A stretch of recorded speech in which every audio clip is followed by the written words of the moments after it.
If you're a photographer or videographer or media producer, you need data redundancy when archiving files, and a RAID hard drive like the LACIE 2 USB 3.1 Type-C RAID array does just that. I used to have a pile of the 2 and 4 terabyte WD Passport hard disk drives and a few random SSDs I backed everything up on. But one day one of my Passport HDD connectors started to fritz out and I realized I needed redundancy and a better system for archives. I purchased the LACIE 2 3 years ago and it has been a fantastic RAID drive. RAID enclosures use a minimum of 2 hard drives configured in RAID 1 or RAID 0 or JBOD.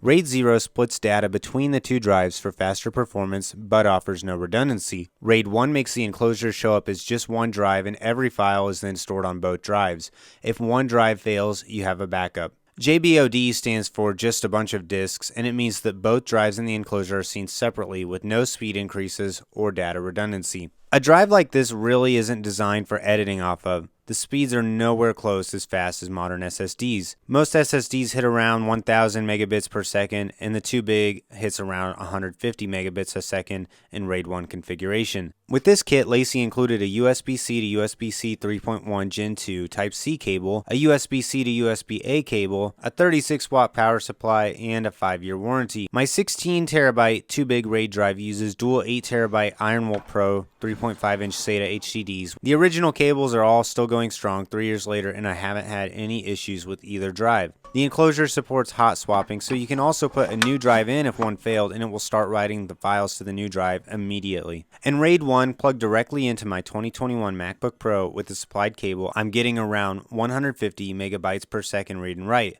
I did not test in RAID 0 as I have it mostly filled with files and I did not want to remove them. This drive is a great archive drive. If you format it in macOS Extended or APFS, you can use it for Time Machine backups with your Mac. My biggest issue with this drive, though, is that it is fairly noisy.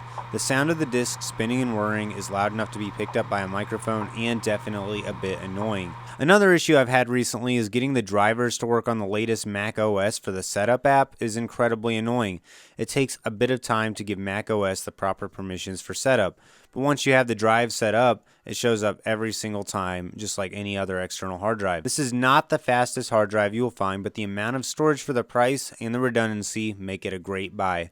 It's big and heavy and requires a power supply, so you're not going to want to travel with it. If you're looking to do large file transfers regularly, or if you're constantly on the go, you might look into a 2 terabyte SSD for your daily driver and then archive footage and files to this RAID drive. The LACIE 2 RAID comes in 4, 8, 16, 28, 36, and 40 terabyte capacities, and overall this is an excellent RAID drive and I would highly recommend it. Thanks for watching this video. If you found value in this content, please consider liking this video and subscribing to my channel. If you're interested in purchasing a RAID drive, please consider buying with affiliate links in the description below to help support this channel.